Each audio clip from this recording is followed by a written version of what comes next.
Good morning, everyone. You're in the office with Joseph Skoda, part of Social Media Shows Network and part of life in general. Actually, I live here in California. We have a lovely guest today who's going to talk to us a little bit about what makes her tick and what makes her write and what makes her think. I've been interviewing actors and directors and authors and homemakers and bankers and everything else above the sun. And everyone has a unique story to tell. And that's why I like to meet different people from different walks of life and different parts, not just of the United States, but of the world. So I want you to give me or help me give a warm welcome to Veronica Waterfall Adams. How you doing, Waterfall? Hi, how you doing? Thanks We're for having doing me. great. We're doing great. Just tell everybody where you living right now. I live in Mobile, Alabama. Mobile. I've been there. Spent a lot of time in the Panhandle and back and forth. I know the area very well. In fact, I Mm. was there just a year ago in that area. So we know you're an author, but tell us a little bit about your background. Well, I was born in Paducah, Kentucky, raised in Mobile, Alabama. I have a associate's degree in general education from Bishop State Community College, and with and I have a bachelor of in art history with a minor in dramatic arts from the University of South Alabama. Wow. I said published two poetry books. They can be found on Amazon.com and other outlets. If not, I'll try to get them on there. I'm trying to get the audiobook versions together and working on the third book. And what else? Oh, these also available in the ebook and paperback as you're looking at right now. Sure. And I see we talked about this before we even got started with the interview about V. What does V mean? Free to be V, elected to be V. Tell us a little Click bit about that. remaining V, free to be V. Well, the V part, well, my uh government name first name is Veronica, and I'm Sure. called V for short by family. Sure. I have a good friend of mine. Her name is Dolores, but we call her DD. And it's pretty exciting how things like that, I like that V is so what made you get into poetry? Poetry's hard. Well, I have done spoken word poetry, and some of these books have the spoken word poetry I have done, and Yeah, also I always did want to write a book of one day. Just didn't know about what, and then I just haven't had these collection of poetry, so why not? that's one way to get started. Have you ever written other things? I see that you're a blogger also, and I'm a blogger, Yeah, and we know with that's tough to be consistent. I've probably a year yes, since I've written something yeah. substantial. Yeah, and I Yeah, might need to get back on my blogs as well, and also, what was I going to say? Working on the yeah. third book, and hopefully I'll try to get it out next year. Sure, Certain genres require a lot of research. sure, sure. Where do you get where do you go for research and some of the things you put in the writing? Like my own everyday life, what's going on in the world. Depending on the genre I'm writing, maybe Yeah. like historical facts and other research I might find in books or the internet.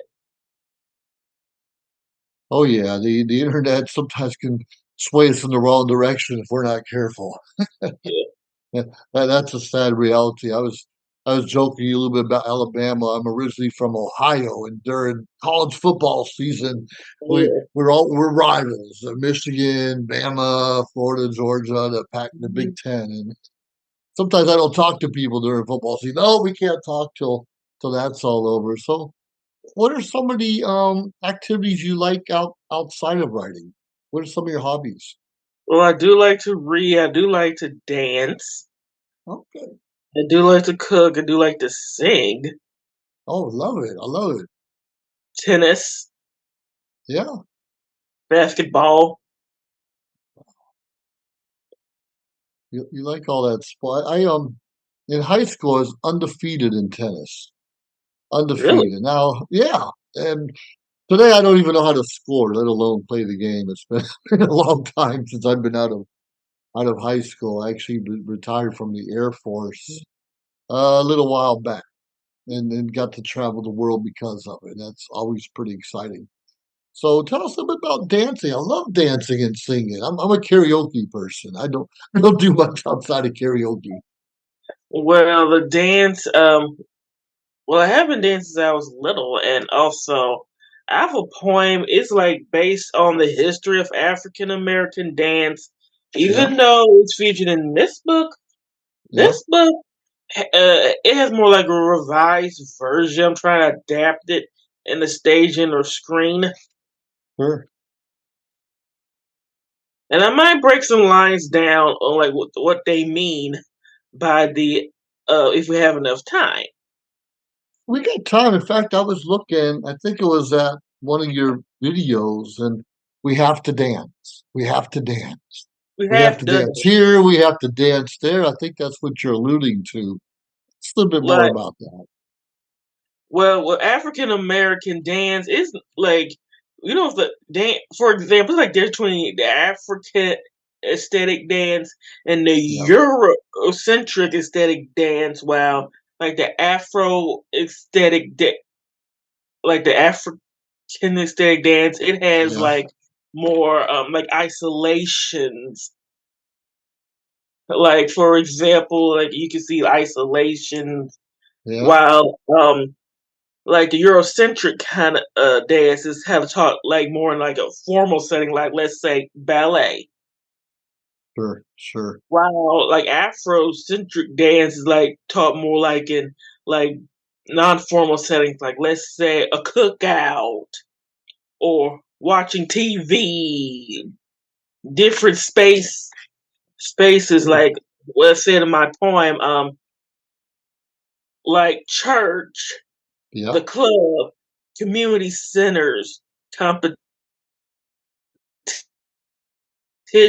television, of course, Sure. universities like HBCUs, which is historically black colleges, like around like the football season, how those bands dance, Oh yeah, those that's marching amazing. bands dance. Okay, yeah, all right. So here we go. Like as a people, we have to dance. Way back in the motherland, we always had to dance. Like the motherland, which is Africa. Sure, Yeah, and I'm recite the poem and break down some things. sure. Through times of joy, sadness, to heal, rites of passage, we always have to dance. Like, for example, like rites of passage, like it's like certain dances, like a girl, like she, like at an age where she's about to be like recognized by the community Sure, as a sure. woman, and like the dance of like hip movement because starting to develop hips. Oh And yeah, like good point. certain Good point. funerals, like funerals, like celebrate the life and like times of joy, like let's say a wedding. And also, there's like a people's like Africa's a continent, but it's like different countries, different peoples, and like different dances. Like for example, there's a people's called the Wadabe. It means people of the taboo. In the rainy season, they have a festival called the Gira Wall. Yeah, It's kind of like it's like single and married women. It's kind of like a pageant, but single and married women are like the judges or whatever. And it's like a certain dance called the Yashe. These men they do it for it's like set like days, like kind of like a test of endurance. That's what that dance is. And I might need to sure. read up more, watch that documentary more again about it. And that through times of enslavement, we have to dance. Even when they try to take it away, we dance through the shade. Like, and now we're good. It's slavery times, Yeah, where like the dance is kind of a little more restricted, like certain moves that the slaves could not do, it couldn't use drums because like in Africa, that's where drums Yeah. come from. It's like transfer like different messages. That's like before we Oh, had like telephones. sure, sure.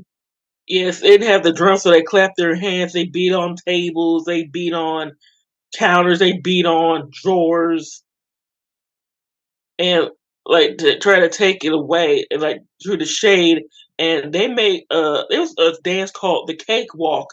It kind of makes fun of the Eurocentric like dance. It looks kind of stiff. It's called the cakewalk. Okay. Through the juke joints and to the migration, we have the dance. Even when it's time to pay the rent, we had to dance. Now we're in the early 20th century. Like slavery been abolished and in 1865 in the United States, and Yeah. also the early 20th century. If you ever seen The The Colored notes. Purple or The Great Debaters, it's like a place Absolutely. out in the woods or whatever called a juke joint. Oh yeah, yeah, yeah. I remember that. Up in the deep south, with the moonshine and how they dance and the migration. That's where a lot of African Americans in the deep south they moved from like as up north as New York or Midwest like Chicago Sure. or west as in like California. And also around this time, like, the Harlem Renaissance, Mm. and also like the rent party was like a party where like charge people to like party with you, but the money goes to the rent. Sure, sure. Through the through depression and worldwide war, we have the dance. Now we're in the 1930s and 40s. We have the Great Depression and worldwide war, World War II, and the United States got involved in 1941 after Pearl Harbor, and it was Yeah, like the swing era, Lindy Hop, yeah. Jitterbug, and I forgot to mention the 1920s, like the Charleston skinny girls could do that dance because the Lord knows I tried. Josephine Baker, Yeah. Speakeasies, and also the motion pictures show Oh yeah. African American dance, and also around this time, like I said, 30s and 40s, stormy weather. Catherine Dunham, she was one of my favorite dancers. Like jump blues, swing era, the zoot suits. If you see haven't seen Malcolm X on 1992, starring Denzel Washington, like that Yep. dance scene. But before he came Malcolm X, he was a gangster known like was red, had that red zoot suit on, and then now in the dance studios in the sock hops we have to dance on television and through civil unrest we have to dance live and in color. We can get smooth and we can get rough, live and in color, and integrated. Now we're in the 50s and 60s. That's where like television start popping up, and we start see African American dance Right. on television, like American Bandstand and Alfred Freed show. Well, that show Mm. got canceled because Frankie Lyman and Teenagers, Yeah. he danced with a white girl, and people had a problem with it. Like Such apparently a the different sponsors time. that they Yeah. had a problem with, they had to get canceled. And we have like rock and roll, Sure. Motown. No, Motown era. Well, what's your favorite genre? You have a favorite genre or There's type of dance or genres decade? like different genres like hip hop, Mhm. reggae, jazz, R&B, different genres. And also it's around the time like so we can get smooth, we get rough. Like for example, you saw like Motown acts in like the 50s and the 60s, Yeah, like that's the good stuff. Supremes, the Temptations, So yeah, like how Supremes. their dance were kind of smooth. But then back in the 50s, 60s, you saw Tina Turner back when she was with Ike. Oh yes. And then James Brown, how they compare to they dance, the kind of rough. It's A like different kind of smooth. Different kind of smooth. it was kind of rough. Like for example, like Tina Turner at that time, how she was dancing, they Uh, consider her like unladylike at the time, like how short her skirts were, and how she yeah. danced, and how she looked, and how she sung. She was powerful. Powerful, like Aretha Franklin and all of them. It was a good time. Forrest Ballard and also the Marvelettes, how they danced. They were like smooth with their dance. They were kind of rough with their dance, and also like television kind of like to like more not only color television, Mhm. and then like more people of different races dancing with like black people. Now here through the Soul Train days and the disco nights, Ooh, we have to oh, dance. Now we're to the 1970s. In sure. 1971, that's when early 70s when Soul Train Full was train. what came out.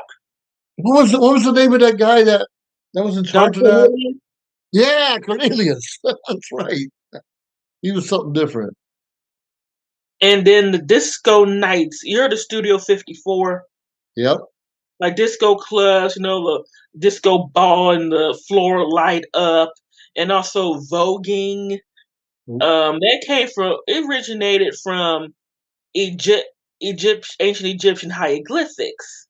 Okay. And also this year we're celebrating the 50th year of hip hop. So this is around the time we see early hip hop dances like Rerun and Tony Basil. They were part of this dance troupe called the Lockers. So that was like early hip hop dance.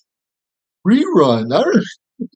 Okay. Okay. With That's a with big B guy. He was moving. yeah, with BET, MTV, and VH1, we have to dance. Now we're in the 80s and 90s. This Yep. watching music video was one of the ways I learned how to dance, and I'm also a millennial. And I forgot to mention the box. It was a music channel where you pay for what music video you request. Yeah. So we have like 80s like break dancing, breaking one and two, Wow. and And through social media, we have the dance. Now we're the 21st century. It's Yep. when social media is starting to come out. In fact, I remember my final semester in high school. It's when YouTube got started. And it's around Facebook got started. That's where African American dance started to spread around social media. Sure. At Broadway, church, the club, community centers, competition, Hollywood, television, social gatherings, universities, all over the world, we have to dance. We even put our own spin on it. Because of this, I shake what my ancestors gave me and get my Jackson on. So to the future and beyond, we have to dance. Like those places I just mentioned before, like people learn how to do African American dance that way in different occasions and events Sure. and all over the world. The of Black Africans wasn't just in America; it was in different parts of the world, like Europe, Yeah. uh, Air, um, South America, different places, and like they have their own like African dance and where they were enslaved, and they put their own like spin on what they do, and also mentioned like black people in ballet, Mm. like their own spin on African American dance, and like for example, there was jazz dance. Like her Bob Fosse, Yep. Yep. Jerome. I remember this. His name was Jerome. I forgot his last name, but or what or was Jerome his last name? But I know he did choreograph the 1961 version of West Side Story. Okay. Wow. And also shake my what my ancestors gave me. I think it was based on an article I did on Hub Pages. In my Jackson, we cannot forget the like African American dance, the Jackson family. Oh, they involved in that. We gotta have. They reinvented their own dance, that's for sure. Yes. So to the future and beyond, we have the dance. Is we don't know what the future of African American dance might bring. That's true. So how does it compare like to Latin dancing? It's kind of a different genre. You see a lot of interaction or Or, commonality between the two or styles. with Latin dance, I know there's like hip movement involved in that, like with African American Yeah, dance. While like Europe centric dance has, let's say, more structure. yeah, And like in slavery times, the mainstream society, yeah, yeah. considered African dance like primitives, Sure, sure. inappropriate. And And, like a and certain indigenous people's dance was considered like it has some like isolations in it, and it was considered like inappropriate or primitive because that status quo didn't understand it. well, sure, sure. A lot of minority groups, the Indians and other natives. Yeah, just different. What was accepted.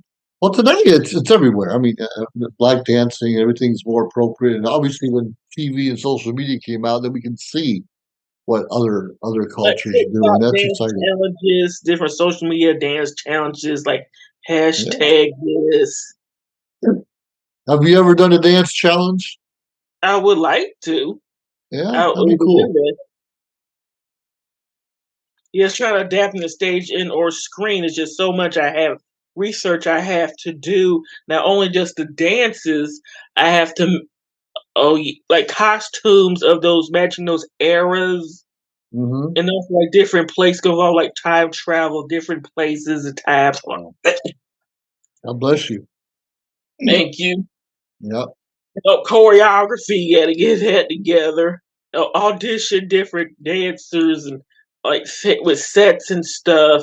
Hmm. Like from Africa to like different parts of the country, like the slavery territory, and then like Harlem, New York, like the Harlem Renaissance, Sure, sure. That's a whole different time.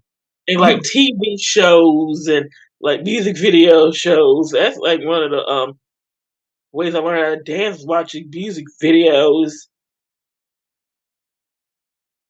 Well, that's good. That's where we're all picking up those different kinds of things. You obviously have a big passion for this part. And I have a good friend of mine who's a choreographer. I remember doing things on stage, and that's hard. It's hard to choreograph anything and keep up. Yeah. And I'm not very talented like that. Thankfully, I have friends who are patient. There's a lot of things I can't do.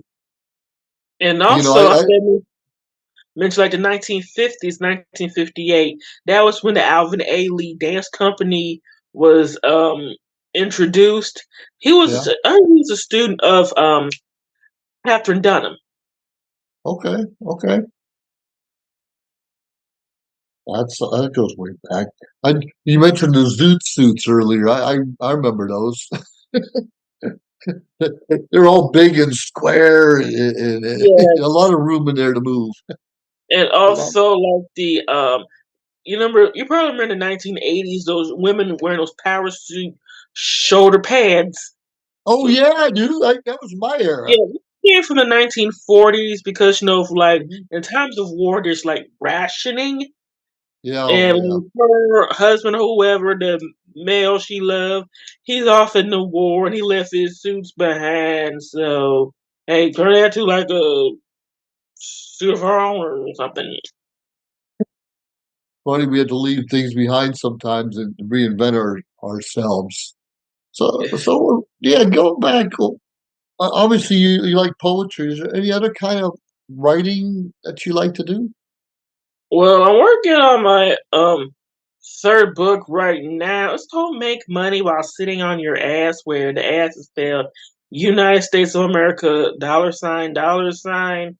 Well, Yeah, I can speak of my own experience about trying to navigate through the like changing like workplace and things you could do to like make money. Um, sure. Another inspiration for me was the 2020 pandemic, where people lost their jobs or their Oh jobs yeah, had moved remotely. There's like yeah. people who think that working from home remotely is not a real job, but it is. And there's like another book I remember checking out a library where working from home, it's been Yeah. around before even electricity. Oh yeah. This is nothing new. It's a different Yeah, medium to like do for so. example, it like an ale house or a funeral home where the downstairs is like the business, while like the upstairs or like a back area of the place that's like the living quarters The, of the owner. yep, real common back in the day, and still in some places around the world, where your house is in your shop. Absolutely, yeah, or above the garage or whatever it is. That's something. It's crazy. Working from home is not easy because you have a lot of distractions. I find that in my own business. There's distractions everywhere. When you go into a place, you know there's a certain amount of hours, and somebody's always watching you. So most people tend to work harder when they're being watched than on their own. It varies among all of us, but this, at least from my experience, there's a lot more distractions. Being at home, when I wake up, when I get started, I don't know, my third cup of coffee now. It's just different things going, watching the goldfish over here, the dog over there, and always Mhm. something going on. But if you can remain focused and determined, anything can be done. You can learn a new dance at home or start a new rave or something. It's crazy, crazy. So I like that. All right, so you got a couple degrees. Who helped you or edits your work or looks over things for you? Well, my mom edits my book. She has a degree in, she's a retired teacher. She has a degree in elementary education with a Okay, minor in, what's that? Oh, language arts from Murray State University. That's in okay, Murray, Kentucky. okay, okay. You get back to Kentucky a lot? Not as often as I should. Yeah, I try my best to visit sometime. sure. I was there last year. Spent some time in Tennessee, Kentucky, and Georgia. And every time I get a chance to go somewhere, I'm always want to look for somewhere new, something different, If a you town happen no to one's go, ever heard of. you Yeah. might want to stop by a place. It's called like Bob's Fiesta Burger and Yeah? try a fruit salad shake from there. It's delicious. I'm all about the food. Let me tell you that.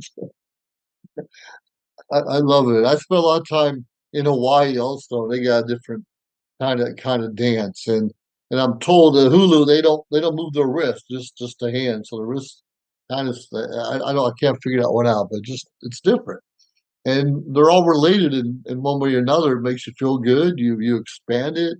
You try something different, and I think everyone wants to have their own unique whatever it is, and that's almost impossible because we're all intertwined, especially the age of television and social media. We're definitely Mhm. intertwined in the different things that we do. I'm glad the foods are pretty much unique, but there's so many fusions going on. Korean American fusion, just different things, which is great. But it's also important to keep the uniqueness to the different cultures. So that makes it exciting. So, anyways, how do people find your books again? On Amazon and other outlets, like let's say Barnes and Noble or Books a Million, or I just say Amazon, or Yeah, if Apple Books, I might need to see if I can get it on there. Just different outlets I probably do know and some I don't. sure. So obviously, one of them is called Free to Be V, which is you. And what's the other one called? The Eclectic Mind of V.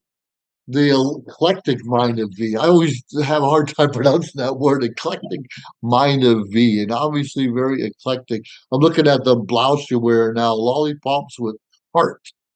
That's eclectic in its own right. Yes, it's comfy, and I got it on sale at Torrid. There we go. Always looking for the right place to go. All right. Well, before I let you go, is there any inspiration for those that aspiring artists or poets or authors? Give credit where it's due or there's due. And I also want to give a big shout out to Precious Digital Marketing Agency. They've been helping me out with the marketing and promotion of my books. And we're trying to get a crowdfunding site together. Great, great.